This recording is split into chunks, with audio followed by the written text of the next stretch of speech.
Ang mabuting balita ng Panginoon ayon kay San Juan. Papuri sa iyo, Panginoon.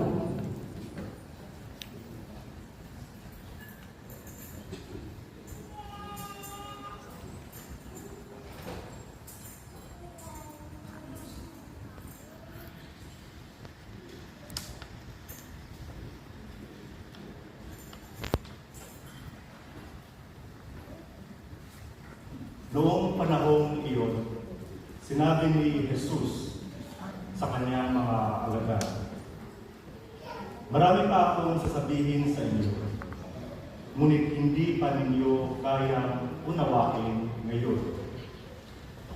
Pagdating ng Espiritu ng Katotohanan, tutulungan niya kayo upang maunawaan ninyo ang buong katotohanan. Sapagkat magsasalita siya hindi sa ganang kaniyang sarili.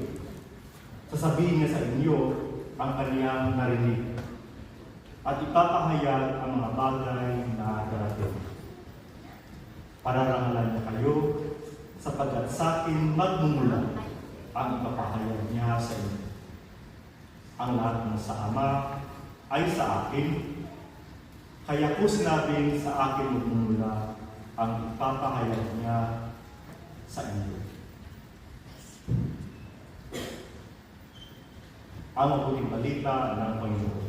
Pinupuri ka namin, Panginoong Jesucristo. Magsimpo ang lahat para sa muli.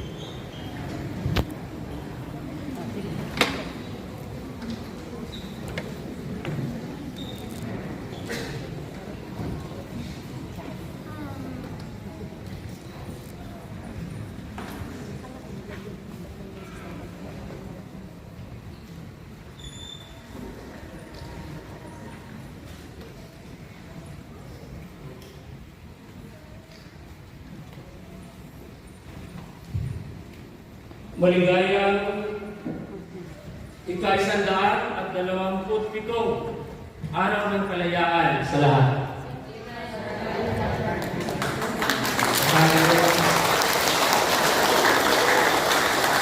Akala ko natulog na kayo. Mabuhay ang Pilipinas! Kasi ngayon pa naman ang tawag yun ay oras de peligro. Alam niyo mo bakit? Alam niyo mo bakit oras de peligro? Kasi ito yung panahon na antok. Wala lang natutulog yan. May isang kwento. May misa, after na misa, sabi ng isa na nagsimba sa pari, "Father, salamat ha. Alam mo bakit dalawa yung nagawa ko ngayon? Itong mga oras na ito, nakapagsimba na ako, nakatulog pa." Tingnan ko ayaw katabi yung babay tulog na yan. Kanina, napansin ninyo, tatlo yung mahalagang pinagbiriwang na nabanggit ko. Trinity Sunday, Araw ng Kalayaan, Bible Ecclesial, at Basic Ecclesial Community Sunday, may pang-apat. Kaya sa mga tatay, Happy Father's Day.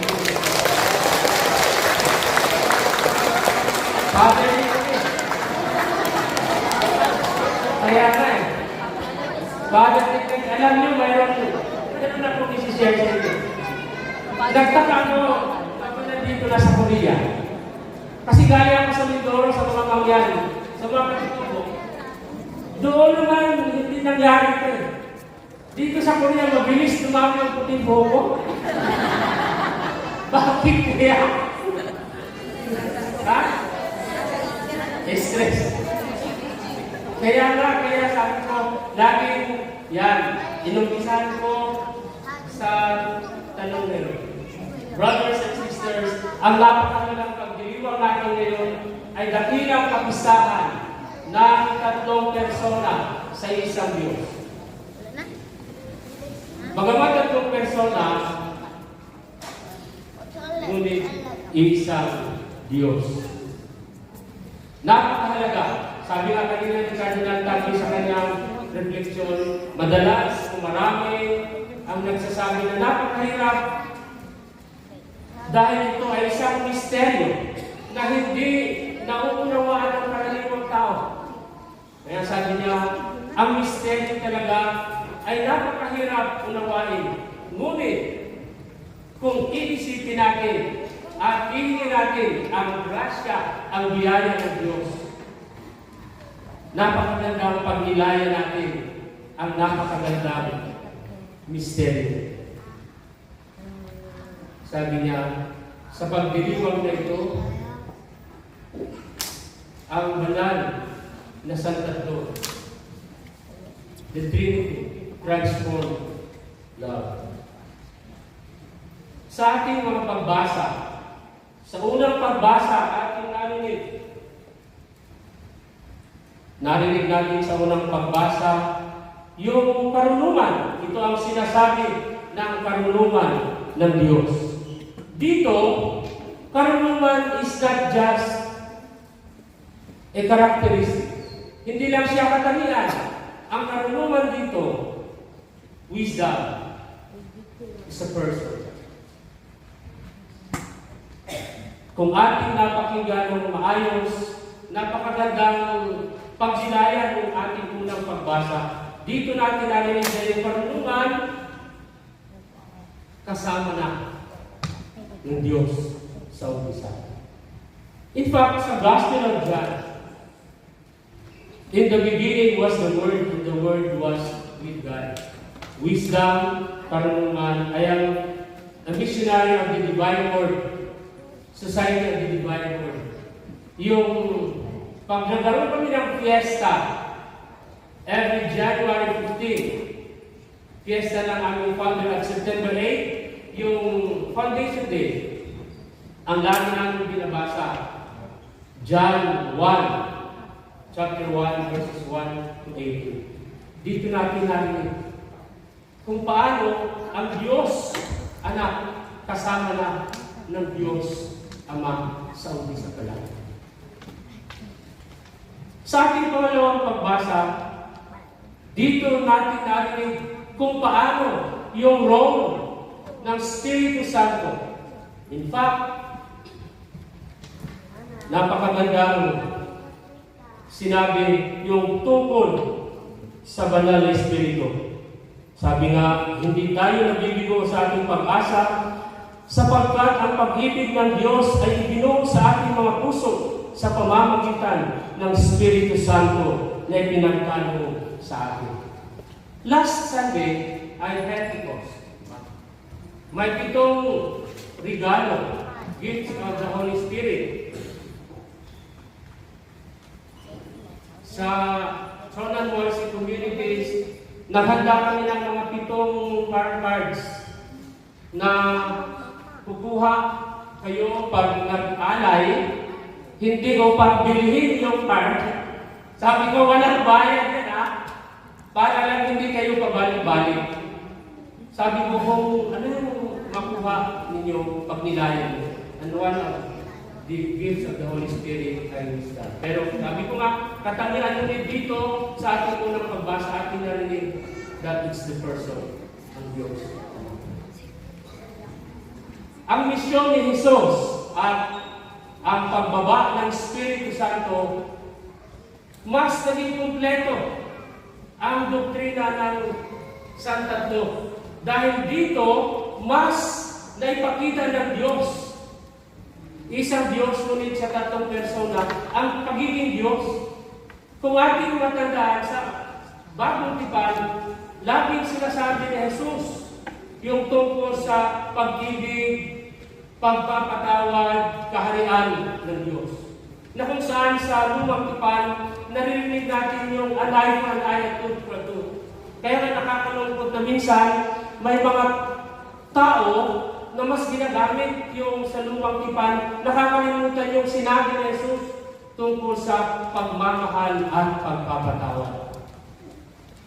Ang Espiritu Santo ay nagbibigay sa atin ng lakas, kaya nga ang tawag sa kanya is advocate. Para mas patatagin tayo, parang siya yung nag-aabogado sa atin. Kaya patuloy siyang nananahan sa atin sa araw-araw ng ating buhay. Maaaring sa hindi mananampalataya, hindi nila naiintindihan, ngunit tayo bilang mananampalataya, mas naiintindihan natin ang santatlo na gumagalaw sa buhay ng bawat isa. BEC 2017, itinalaga ng CBCP na maging Basic Ecclesial Community Sunday. Nung binasa ko about BEC, nag-umpisa pa ito na mas lumaganap noong panahon ng martial law, lalo pa sa Mindanao. Sino yung mga taga Mindanao dito? I don't know if you heard yung GKK, di ba? Gagmay Kristohano Katiliban. Sa Tagalog, kasi mas nauna ito doon eh. Kasi grabe yung mga nangyayari na ang simbahan ay binigyan pansin para patatagin ang mga mananampalataya. Basic Ecclesial Community. Hindi lamang siya pamayanan na nagdiwang at nagdadasal, kundi nagdadamayan. That's why napakahalaga sa atin ngayon ang ating pagbabahagi.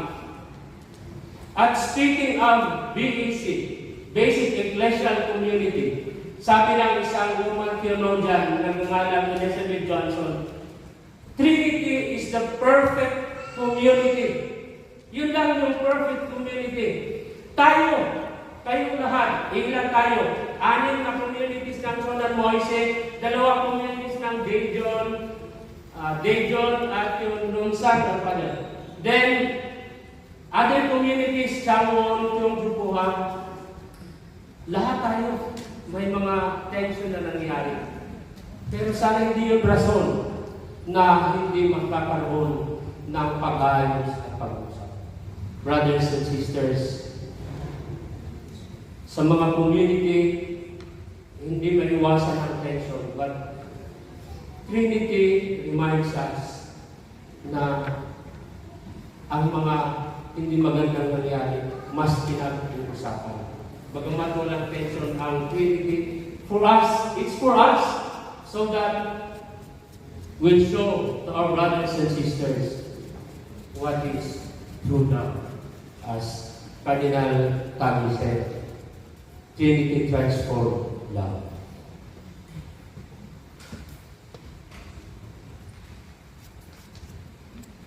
Magsikay ako. Sabay-sabay natin ibahayag ang ating pananampalataya. Sumasampalataya ako sa Diyos ng mga na may gawa